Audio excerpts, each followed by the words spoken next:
The first time the ashes spoke, Ayo thought it was grief. Grief has a voice. It sounds like someone calling your name from inside your own skull. Ayo. She did not look up. She kept sweeping. The wind pushed fine grey dust into her nostrils, into her eyes, into her mouth. The shrine sat beneath the ancient baobab, wide as a chief's compound, roots coiling like sleeping snakes. Funeral offerings had burned there the night before. Goat bones, millet, a clay pot of malakwang, and a father, not his body, just the things he owned, his walking stick, his hunting pouch, his scent. Ayo. She froze this time. Behind her, women pounded sim sim. Children ran past with a tire rim. Life continued the way it does after a burial, disrespectfully normal. She pressed the broom harder against the earth. I am not mad, she whispered under her breath. Sen does not call the living. A dry laugh answered her. Who told you that? Her fingers tightened. Sene, the restless dead, spirits born from wrong deaths, wrong burials, wrong truths. Her father had died suddenly, too suddenly. One day he was coughing by the fire. The next, Mama Sanyu was wailing loud enough for the entire clan to hear, and Ayo had been told not to ask questions. That evening, Mama Sanyu found her still at the shrine. The sun was bleeding into the horizon. Smoke lingered in threads. You enjoy sitting with the dead now. Mama Sanyu's voice sliced through the dusk. Ayo did not stand. You told me to clear the ashes. I told you to clear them, not to commune with them like a witch. Ayo slowly rose. Mama Sanyu's wrapper was pristine, not a speck of dust on her. She never came close enough to touch the shrine. You will wash before you enter my house. Mama Sanyu continued. You reek. It is my father's ashes, Ayo said quietly. Mama Sanyu's eyes sharpened. Your father is gone. Do not cling to smoke. Ayo swallowed. Did he suffer? The question slipped out before she could stop it. Mama Sanyu stepped closer. What kind of daughter asks that? The kind who was not allowed to see his body. Silence. The air shifted.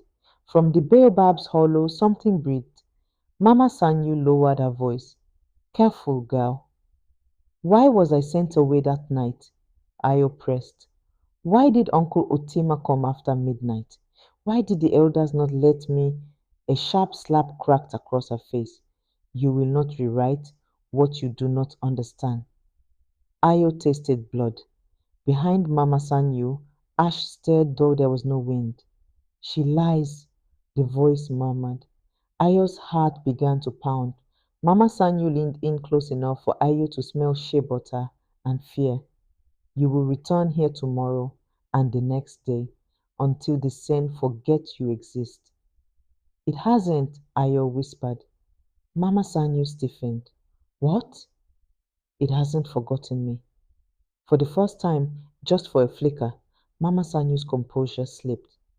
You think Sen chooses girls? She said, but her voice had lost its strength. Sen follows blood. Ayo's breath caught. Blood. The voice in the ashes chuckled again. The ashes clung to Ayo's skin as if they preferred her to the living. They slipped into the folds of her gomesi, into the lines of her palms, under her nails. No matter how long she washed in the borehole water, she still smelled like smoke. That was why the village had started calling her Labongo Paprok, daughter of Ash. Her stepsisters made sure it stuck.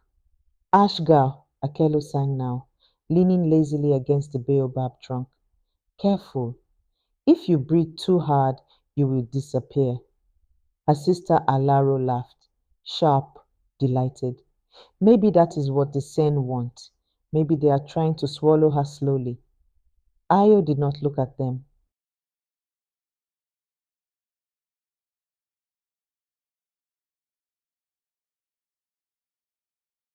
She knelt beneath the baobab shrine, sweeping the remains of last night's funeral offerings into a clay basin. Goat bones, millet husks, burned shea leaves, and ash. Always ash. You missed a spot, Akelu said, nudging a grey patch with the tip of her sandal. If Mama sees that, she will say you are inviting spirits. Ayo's jaw tightened. Spirits do not need invitation. Alaro's laughter faltered. Hear her? She talks like an Ajwaka already. A witch doctor. A mad girl. A cursed thing. Ayo rose slowly and faced them. You should not stand so close, she said quietly. Akelo smirked. But what? Ayo held a gaze. Ten follow those who mock the dead. For a moment, just a moment, uncertainty flickered across Akelo's face. Then Alaro shoved Ayo's shoulder. Stop trying to frighten us. Father died because he was weak. The words hit harder than the shove. Ayo swallowed. He was not weak. He refused the elders. Akelo snapped. That is weakness. Silence dropped like a stone.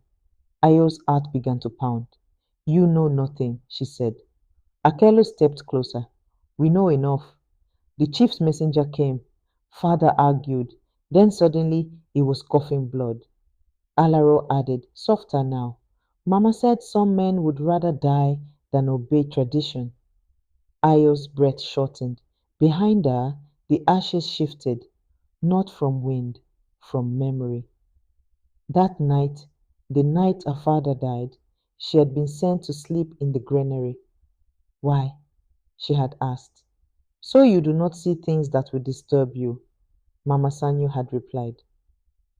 Through the slats, Ayo had seen lantern light moving inside the hut, heard low male voices, heard her father say, hoarse and furious, I will not give her. Give her. To who? For what? The memory clawed up her spine. Now, as her stepsisters watched her beneath the baobab, the ashes whispered, Ayo. Her fingers froze around the broom. Akelo noticed. What is wrong with you? Ayo's throat tightened. Nothing. It was nothing. Grief rots the mind. Everyone said so. You were meant to burn. The voice was clearer today. Closer. Alaro stepped back suddenly. Did you hear that? Akelo frowned. Hear what? Alaro scanned the shrine. It sounded like what? Akelo demanded. Alaro shook her head quickly. Nothing. Ayo felt cold settle into her bones. The Sen were learning her voice, or she was learning theirs. Which was worse? That night, the night her father died, she had been sent to sleep in the granary. Why? She had asked. So you do not see things that would disturb you, Mama Sanyu had replied. Through the slats, Ayo had seen lantern light moving inside the hut, heard low male voices, heard her father say, hoarse and furious, I will not give her. Give her. To whom? For what? The memory clawed up her spine. Now, as the stepsisters watched her beneath the baobab, the ashes whispered, Ayo! Her fingers froze around the broom. Akello noticed. What is wrong with you? Ayo's throat tightened. Nothing. It was nothing. Grief rots the mind. Everyone said so. You are meant to burn. The voice was clearer today. Closer. Alaro stepped back suddenly. Did you hear that? Akello frowned. Hear what? Alaro scanned the shrine. It sounded like what? Akello demanded. Alaro shook her head quickly. Nothing. Ayo felt cold settle into her bones. The Sen were learning her voice, or she was learning theirs. Which was worse? That evening, Mama Sanyu summoned all three girls. They sat on woven mats inside the hut. A single oil lamp flickered between them, shadows stretching long across the mud walls. The festival of first rain approaches, Mama Sanyu said evenly. Akello straightened immediately. Alaro's hand smoothed over her skirt. Ayo remained still. The chief's son must choose a bride before the rains are blessed, Mama continued. Our household will present daughters. Daughters. Plural. Akello's eyes gleamed. All of us. Mama's gaze lingered on Ayo a fraction too long. Yes, all of you. Alaro blinked. Even her? The word hung in the air like smoke. Mama Sanyu folded her hands, especially her. Ayo's pulse stumbled. Why? She asked before she could stop herself. Mama's smile did not reach her eyes. Because your father made promises. The heart seemed to tilt. What promises? Ayo whispered. Akelu cut in sharply. You question Mama too much. I am speaking to her, Mama said calmly, though her tone carried a warning. Ayo forced herself not to look away. What promises? Mama leaned forward. When drought threatens, sacrifices are made. Ayo's stomach dropped. Goats, Alaro said quickly. Cattle. Yes, Mama agreed. And sometimes alliances. The Ash's voice rose in her memory. You were promised. Her hands began to shake. I am not cattle, Ayo said. Akelo laughed nervously. No one said you were. Mama's eyes hardened. Do you think marriage to the chief's son is punishment? Ayo swallowed. Is it choice? Silence. Outside, thunder rolled across a sky without clouds. Alaro's face paled. Why is there thunder? No one answered. The oil lamp flickered violently. And then, from the doorway, a breath of wind carried ash inside the hut. The flame nearly went out. Mama stood abruptly. Close the door. Ayo did not move. The ash swirled around her feet, and she heard it again. He refused. Her voice came out barely audible. He refused to give me. Akelo stiffened. What did you say? Mama's face went bloodless. Who told you that? Ayo's eyes lifted slowly. The fire. No one laughed. Not this time. Alaro's lips trembled. Mama? Mama Sanyu crossed the space in two strides and gripped Ayo's chin hard. You will not spread madness in this house. Did he refuse? Ayo demanded, tears burning her eyes. Did he choose me over your reign? Mama's hand trembled against her face. You know nothing of what men decide. Then tell me, Ayo cried. Akelo stood abruptly. Stop this! You are inviting Chen. The thunder cracked louder, directly above the hut. The oil lamp extinguished. Darkness swallowed them whole. In the black, the voice whispered clearly, intimately, the rain has always required a daughter. Alaro screamed. Akelo scrambled toward Mama. Mama Sanyu's voice cut through the dark, shaking for the first time. Silence. All of you. Ayo did not scream. She did not move. In the darkness, something inside her settled into place. Not fear, not yet, understanding. When the lamp was finally relit, Mama refused to meet Ayo's eyes. The festival is in 3 days, she said flatly. You will all prepare. Akelo's voice was thin. And if the chief's son chooses wrong? Mama answered without hesitation. He will not. Ayo stared at the ash scattered across the earth floor, at the patterns it formed. They looked almost like fingerprints or handprints, reaching, waiting. If she was meant to be given, then someone had decided her fate long before she could speak. But scent did not rise for nothing, and fire did not whisper without hunger. That night, as her stepsisters huddled together in uneasy sleep, Ayo lay awake staring at the roof. Show me, she whispered into the darkness. The baobab groaned outside, and something answered. Sanyu learned young that beauty was leverage, and leverage was survival. She grew up watching men measure women like livestock. Hips, skin, obedience. Her mother once told her plainly, if you are not chosen wisely, you will be used carelessly. Sanyu chose wisely. When her first husband died, she did not mourn long. She calculated. Widowhood gave her something powerful, visibility. Men looked, elders considered, wealthy households were evaluated. That was when she noticed Oryem, Ayo's father. He was not the richest man in Acholi land, but he was respected.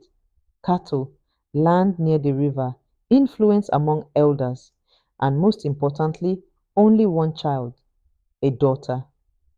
Sanyu saw an opportunity in that immediately. She arranged the meeting deliberately. At a funeral feast, she positioned herself near him, her daughters freshly bathed, their braids neat. When Oryem approached to greet the elders, she lowered her eyes just enough. You manage your household alone? She asked gently. For now, he replied. A man with land should not eat in silence. He studied her carefully. You speak boldly. I speak practically. He appreciated practicality. That was his weakness.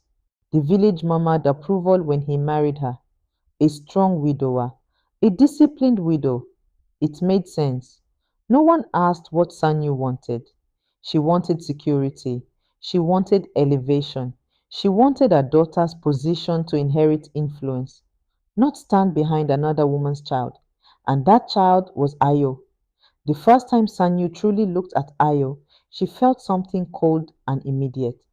The girl was too observant, too quiet. Children who speak too much can be corrected. Children who watch too much are dangerous. Ayo did not cry when Sanyu moved into the compound. She simply watched her unpack, watched her rearrange the cooking pots, watched her sit beside Oryem at night. One evening, Sanyu overheard Ayo ask, will she give you sons? Oryem laughed softly. Perhaps. And if she does? What are you asking? Will they take my place? Sanyu froze behind the reed partition. Oryem's voice was firm. You are my blood. That sentence burned. Sanyu began carefully. Small exclusions. Ayo, fetch water. Ayo, scrub the floor. Ayo, sleep near the kitchen. She smiled while doing it, cruelty wrapped in softness. When Oryem noticed, she adjusted.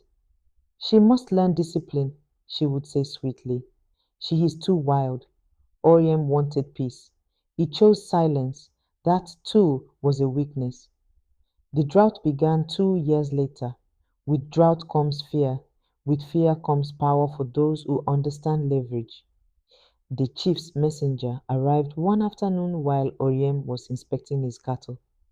Sanyu welcomed him inside. You come about the rain, she said before he could speak. He studied her carefully. You are perceptive. I am practical. He lowered his voice. The elders believe the ancestors are restless, and they want a bride for the chief's son, she finished. He did not deny it. There are households with daughters of standing. Sanyu did not hesitate. My stepdaughter is of age in a few seasons. The messenger's brow lifted. And your own daughters, they are younger, and you would offer her. Sanyu smiled faintly. I would offer what strengthens my household. When Oryem learned of the suggestion, the argument shook the compound. You spoke to the messenger without me? He demanded. I spoke for this household. You offered Ayo. I positioned her.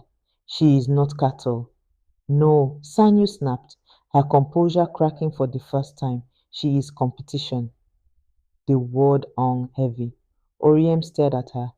For what? For inheritance, for influence, for everything I brought into this home. You brought nothing that wasn't already here, he shot back. That was the moment she hated him. Not loudly, not wildly, quietly, because he had spoken the truth. The elders pressed harder as the drought worsened. Oryem refused every time. She will not be traded for rain. Sanyu began to see the problem clearly. As long as he lived, Ayo was untouchable. As long as he lived, her daughters would always stand second. Fate, however, has its own timing. Oryem fell ill during the dry season, a coughing sickness. Some said it was dust in his lungs. Some said Chen. Sanyu did not summon the best healer. She summoned the closest. She did not poison him. She simply did not intervene with urgency. At night, when he coughed violently, she would sit beside him calmly. You should have listened, she would murmur. He once gripped her wrist weakly. If anything happens to me, do not let them take her. Her eyes did not soften. You should have thought of that before defying elders. He searched her face as if trying to understand who he had married. Perhaps he understood too late. He died before the rains returned. At the burial, Sanyu wept beautifully, controlled, convincing. Villagers whispered about her strength. Ayo did not cry. She watched, always watched. That unsettled Sanyu more than grief would have. After the mourners left, the chief's messenger returned. You are widow now, he said quietly. Yes. The arrangement? Sanyu folded her hands. She will attend the festival of first rain when summoned. And your daughters? They will attend too. And if the chief's son chooses her? Sanyu's expression did not change. He will not. From that day, Sanyu began erasing Ayo deliberately. She assigned her to the shrine. Let her clear the ashes, she told the elders. It keeps Sen from wandering. In truth, it kept Ayo dirty, invisible, unpresentable. She fed her last, clothed her worst, isolated her from gatherings. Akelo once asked, why must she tend the shrine? Sanyu answered plainly, because ash makes it easier to bury someone. Alaro frowned. Bury? Sanyu looked toward the baobab where Ayo knelt. Reputation first, body later, if necessary. The girls fell silent. Sanyu never expected the ashes to cling back. She never expected whispers to circle the compound at night. She never expected thunder without clouds. One evening, she caught Ayo staring at her, not fearful, knowing. Why do you look at me like that? Sanyu demanded. Like what? Like you see through me. Ayo's voice was calm. I see what you try to hide. Sanyu stepped closer. And what is that? That my father died at the right time for you. The accusation landed cleanly. Sanyu did not flinch. Careful, she said softly, or you will join him sooner than planned. Ayo held her gaze. You need me. Sanyu's lips curved faintly. No, she said, I need you gone. Mama Sanyu did not become cruel because she was wounded. She became cruel because she was ambitious. Ayo was an obstacle, and obstacles in Sanyu's world were not confronted, they were removed. Quietly, strategically, at the right time, and Oryem's death had been exactly that. The chief's son did not arrive with drums. He came at dusk, quiet, observing. That unsettled Sanyu immediately. Most powerful men announced themselves loudly. This one watched first. His name was Luquia, and he carried himself like someone used to being obeyed, but not reckless. Sanyu saw calculation in him. She respected calculation. She stepped forward before he could speak. My son, she greeted smoothly, bowing slightly. Our household is honored. I am not yet your son, Luquia replied evenly. The correction was gentle, but deliberate. Sanyu smiled. Of course. Akelo and Alaro stood behind her, radiant, beads glinting in the fading light. Ayo was not present. Sanyu had sent her to the shrine at midday. Scrub every stone, she had ordered. The scent must not linger. Luquia's gaze moved over Akelo first. You dance? He asked. Yes, Akelo replied confidently. Since childhood. And you? He asked Alaro. I sing, she answered softly. He nodded. Then he asked the question Sanyu had not prepared for. And the third daughter? The air thinned. Sanyu did not blink. There are only two. Luquia's eyes held hers. I was told Oryem had one before you. A mistake. Someone had spoken loosely. Sanyu recovered quickly. She tends the shrine. Why? Because she attracts misfortune. Silence. Luquia tilted his head slightly. That is a strong accusation. It is a cautious one. He studied her longer now. May I see her? The request was polite. It was not optional. Sanyu's fingers tightened inside her wrapper. She is unclean. So is the land, he replied calmly. That is why we seek rain. Akelo shifted uneasily. Alaro looked down. Sanyu forced a light laugh. You are curious. I am thorough. The word landed heavily. He was not a man who accepted surfaces. That made him dangerous. Sanyu walked toward the baobab with measured steps, Luquia following. The shrine was quiet, too quiet. Ayo knelt in ash, her back straight, her hands resting on her thighs. She did not look surprised to see them. That irritated Sanyu. Ayo, Sanyu said sharply. Stand! Ayo rose slowly. Ash coated her arms. Her hair was loose, wind tangled. Luquia watched her without speaking. Ayo met his gaze directly. That was mistake number one. Sanyu stepped between them subtly.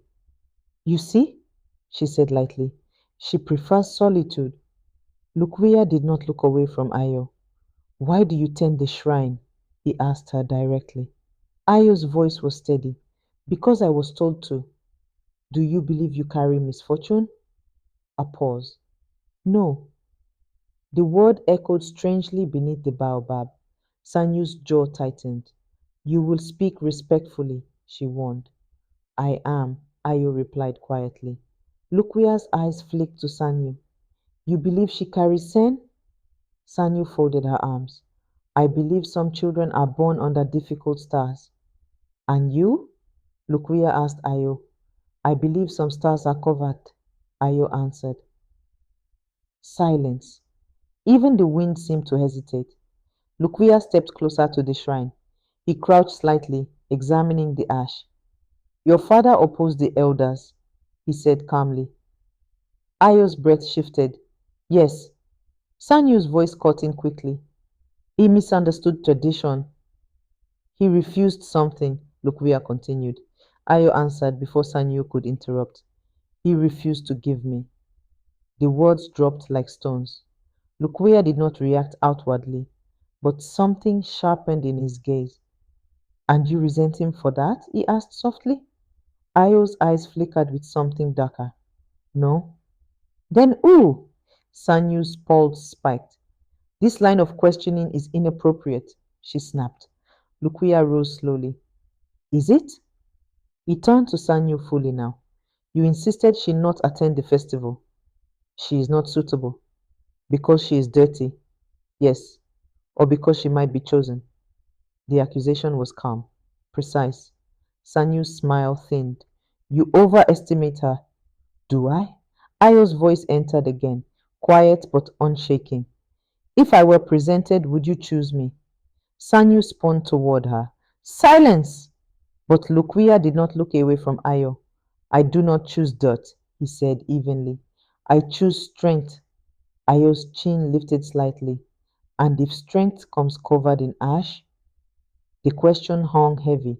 Sanyu stepped forward sharply. She will not attend. Luquia's expression did not change. You do not decide that. I am the head of this household.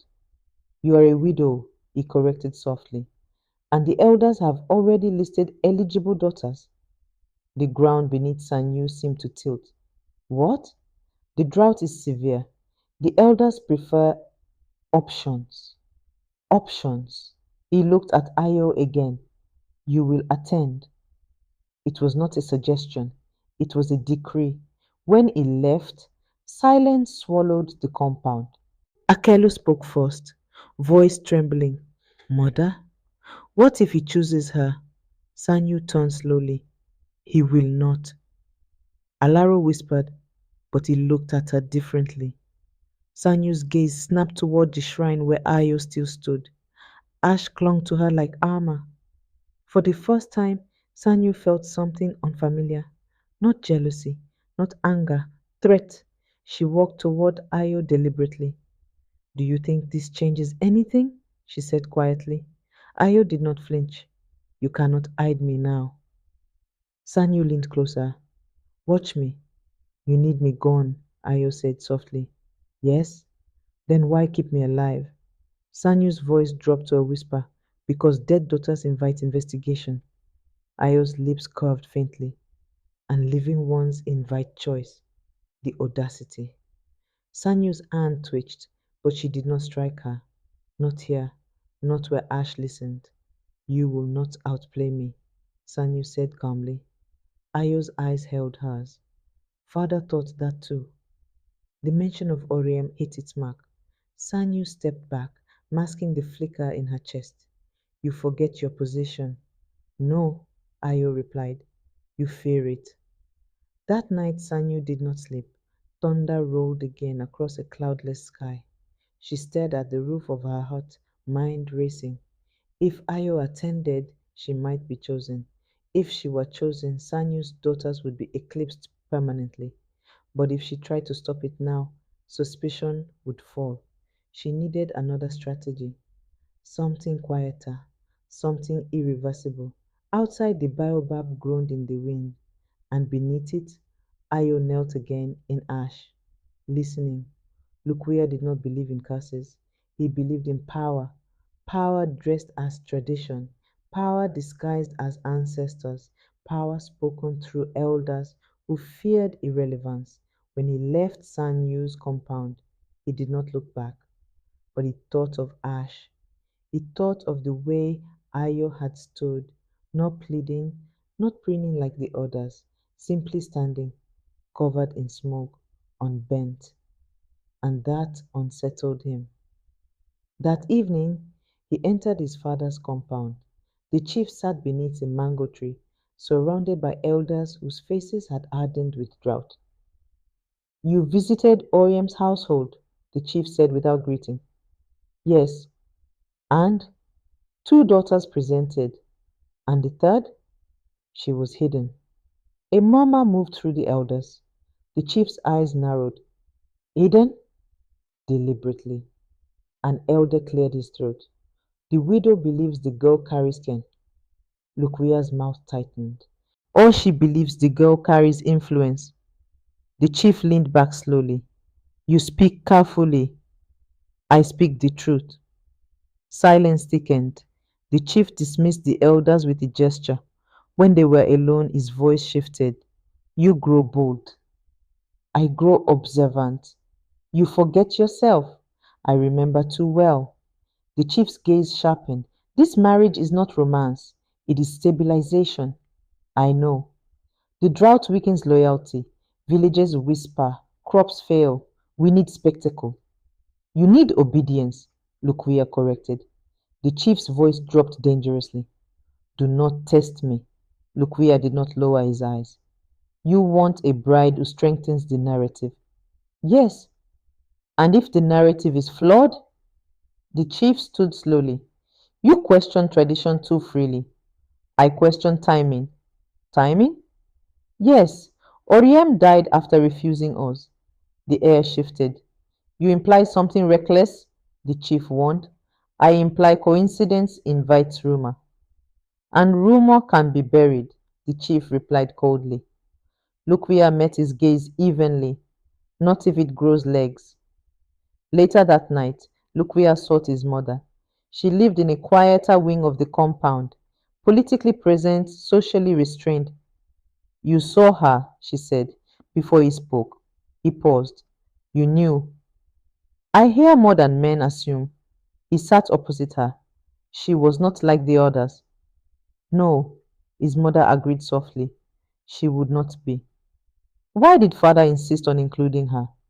His mother studied him. Because your father understands symbolism. And? And because Oryem once embarrassed him publicly. Lukwia's eyes narrowed. How? He refused the early proposal. For Ayo. Yes. And father never forgets defiance. No, she said gently. He does not. Silence settled between them. You think the drought is political, his mother said carefully. I think drought is an opportunity. For who? For whoever controls fear. She watched him closely. And what do you control? He exhaled slowly. Nothing. That was the truth of it. Despite his title, despite his future, he was a pawn in ritual cloth. That night sleep did not come easily. He saw her again in his mind. Ash strict, steady, not beautiful in the decorative way, beautiful in an unafraid way. When she had asked, If strength comes covered in ash, he had not answered because he did not know. The next morning, his younger half brother confronted him. You visited the widow's compound, Obong said casually. Yes. Later that morning, the three of them sat beneath the mango tree, finalizing their approach like merchants planning trade routes. Akelo leaned forward.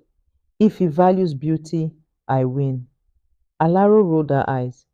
If he values grace, I win. Sanyu laughed quietly. You are both thinking too small. They blinked at her. He does not only choose a wife, she continued, he chooses legitimacy. Akelo frowned. What does that mean? It means, Sanyu said slowly, he must choose someone the elders cannot question. Alaro straightened. We are daughters of Oryem. Yes, Akelo's smile widened, which makes us untouchable. Not untouchable, Sanyu corrected, but unquestionable. A pause. Alaro hesitated. And Ayo? The air shifted. Sanyu's expression hardened. Ayo will not attend. Akelo exhaled in relief. Good. Alaro nodded quickly. She would only embarrass herself. Sanyu leaned back, satisfied.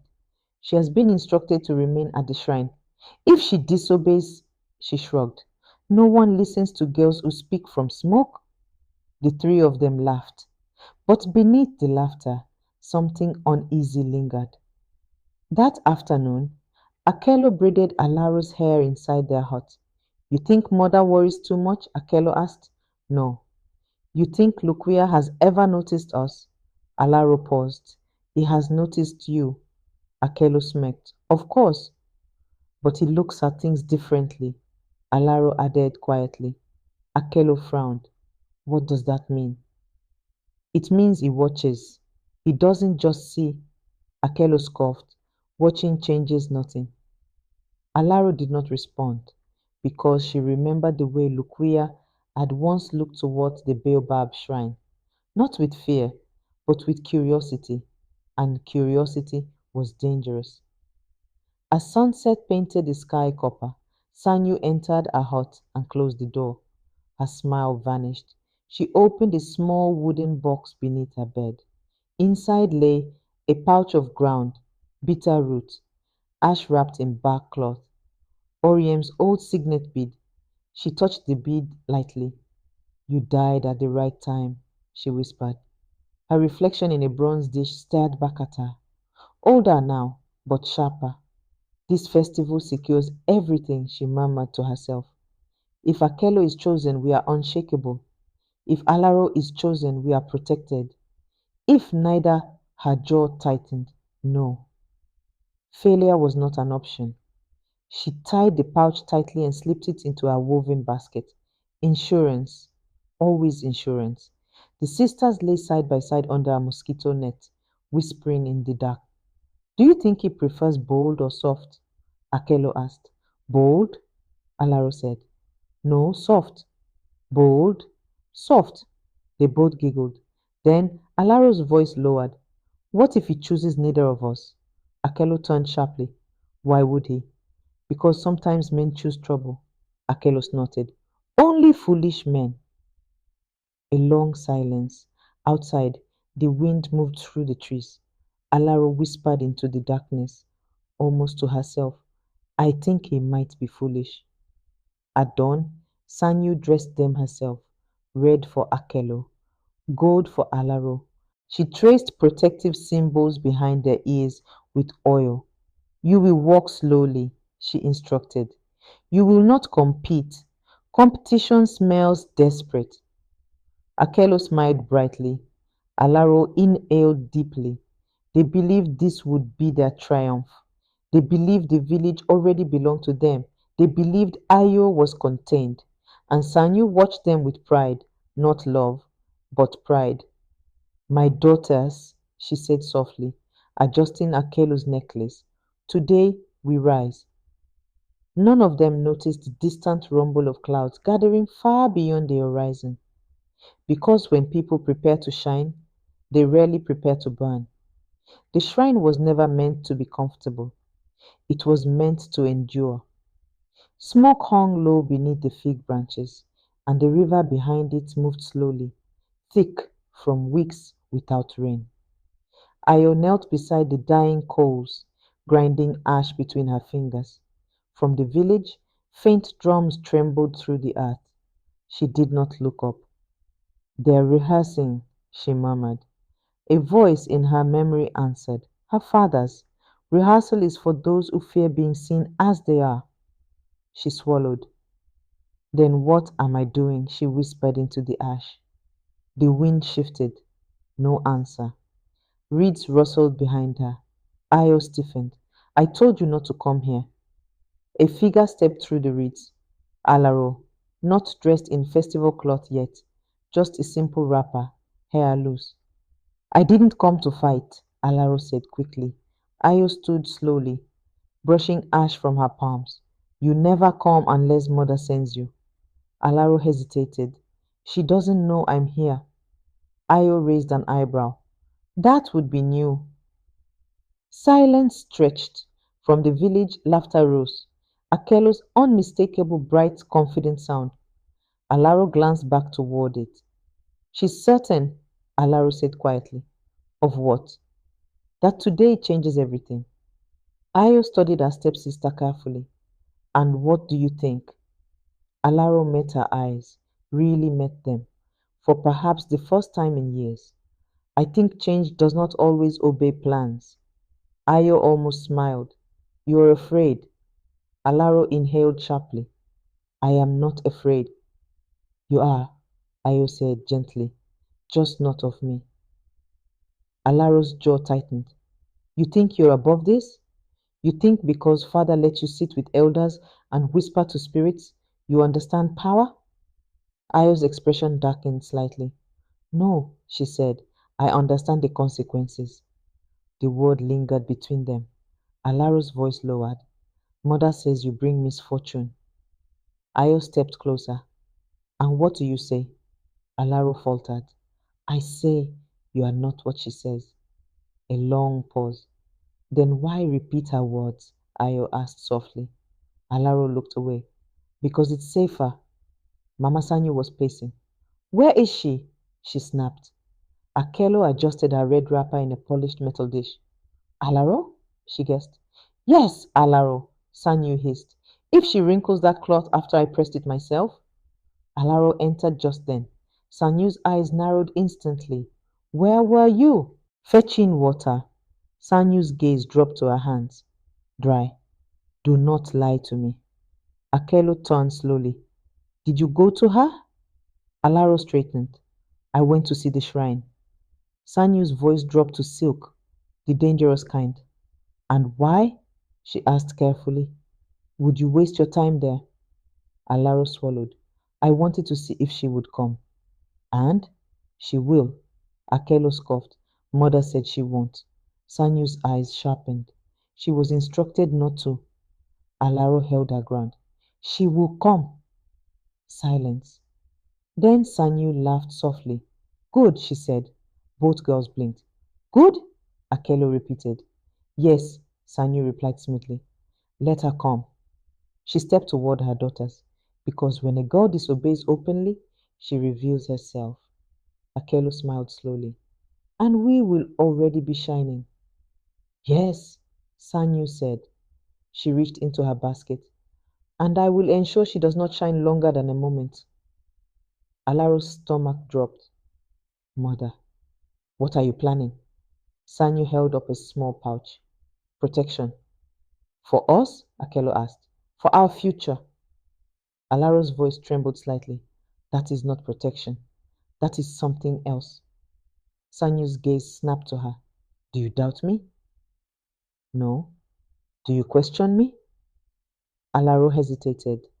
Sanyu stepped closer. You will marry power, she said quietly. You will secure this family, and you will not tremble because of a girl who smells of smoke.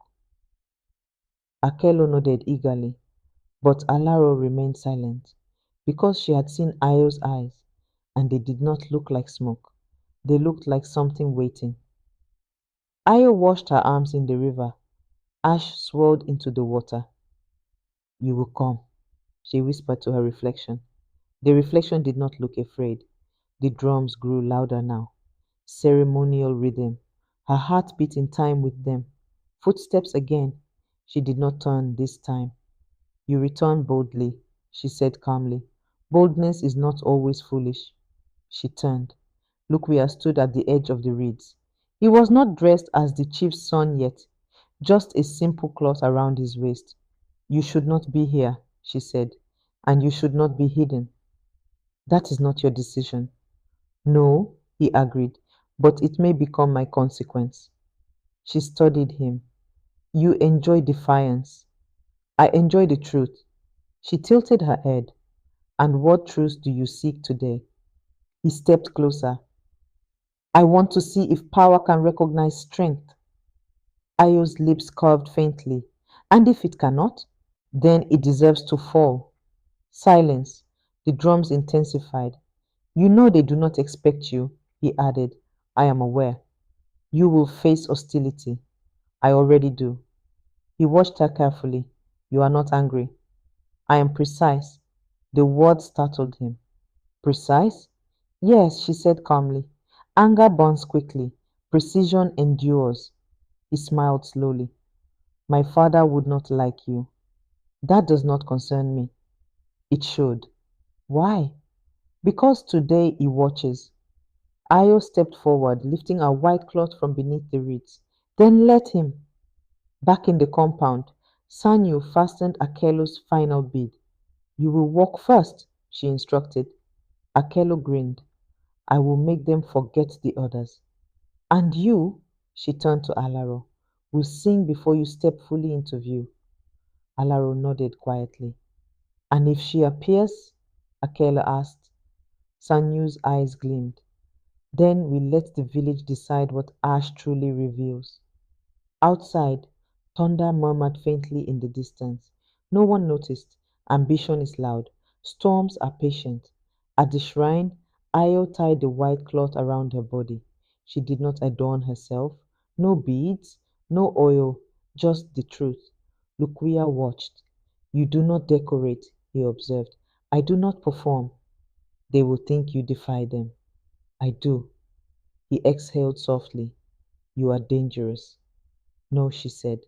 I am visible. The drums reached their crescendo. It was time. Luquia stepped aside, gesturing toward the path. Shall we disrupt the village? Ayo looked toward the sound, toward the place she had been erased from. Her voice was steady. No, she said, we reveal it.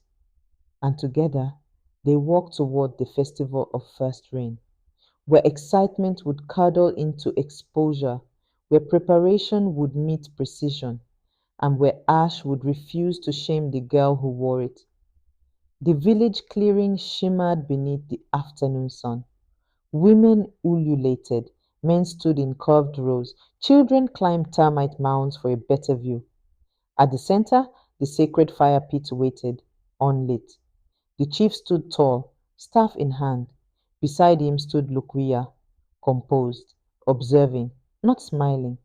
A drum beat shifted, deep, rhythmic. Mama Sanyu stepped into the clearing first, poised, controlled. Her wrapper deep indigo, her chin lifted with effortless authority. Behind her, Akelo, red and gold blazing in sunlight. She moved slowly, hips deliberate, beats catching light with each step. Murmurs rippled. She is beautiful. She walks like she already belongs. Akelo heard it, absorbed it, fed on it. Then Alaro's voice rose before she even appeared, soft at first, then fuller. Her melody drifted over the crowd like mist before rain. Heads turned. The elders nodded. The chief's lips curved slightly. Mama Sanyu did not smile, but her eyes glowed. She leaned toward an elder near her. You see, she murmured smoothly, my daughters carry grace in their bones. The elder grunted approval. They would steady any household. Sanyu's gaze flicked briefly to Luquia. He watched, but he did not react. Akelo stepped forward into the center. She bowed gracefully. My chief, she said sweetly, voice rich with confidence. My elders, we gather for rain, for unity, for strength. Her eyes briefly met Luquia's. He inclined his head politely. She began her dance, controlled, precise. Every turn is calculated, every pause is intentional. When she finished, applause rose immediately. She smiled, triumphant. Alaro followed. Her song carried sorrow and longing. It brushed the edges of something deeper. Even Luquia's expression softened. When she ended, silence hung, reverent. Then applause again. Mama Sanyu exhaled slowly. Dawn, she whispered to herself. Then a shift in the air, not loud, but undeniable. A small break in the crowd at the edge of the clearing. Heads turned, whispers sharpened. She came. She disobeyed. The shrine girl. Io stepped forward, white cloth, bare arms, ash faintly marking her shoulders like faded memory. No beads, no oil, just stillness. Mama Sanyu's fingers tightened around her basket. Akelo's smile froze. Alaro inhaled sharply. Lukwea did not move, but something in his posture straightened. The chief's voice boomed. You were not summoned. Ayo stopped at the edge of the circle. Nor was I forbidden publicly, she replied calmly. A murmur. Sanyu stepped forward smoothly. She misunderstands instructions, she said lightly. Grief clouds young minds. Ayo's gaze met hers. Grief clarifies mine. The air tightened. Sanyu's voice remained honeyed. You were told the shrine required tending. And it is tended, Ayo replied evenly, as is my right to stand here. Akelo stepped forward suddenly. Stand here for what? She asked, sharp beneath her sweetness. To compete? Ayo looked at her. I did not come to compete. Then why? Akelo demanded. Ayo turned her eyes toward the chief. Because rain does not fall for performance. A ripple of discomfort moved through the elders. The chief's jaw tightened. And what would you know about rain? He asked. Ayo did not lower her gaze. I know drought follows arrogance. Gasps. Mama Sanyu's smile finally thinned. Bold words for a girl raised in smoke, she said quietly. Ayo tilted her head. Better smoke than mirrors. The crowd reacted audibly now. Luquia stepped forward before his father could respond. Let her speak, he said. The chief's voice dropped. You overstep. Perhaps, Luquia replied calmly. Or perhaps we listen. Mama Sanyu's hand slipped into her basket unnoticed.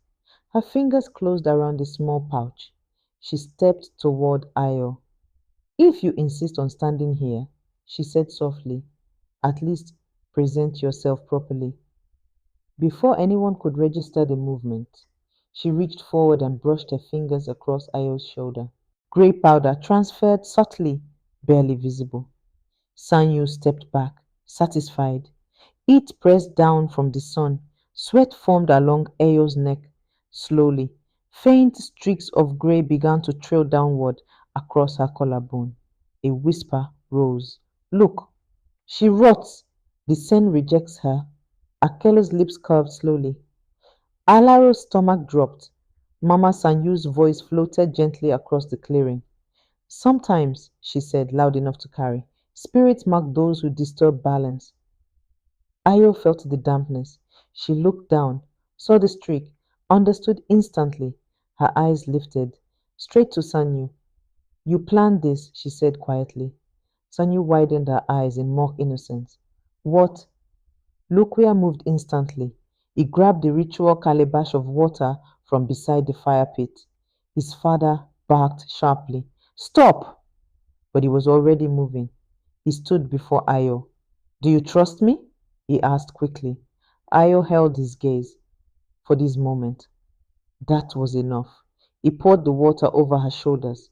The crowd gasped. Grey streaks dissolved instantly, washing downward, pooling at her feet.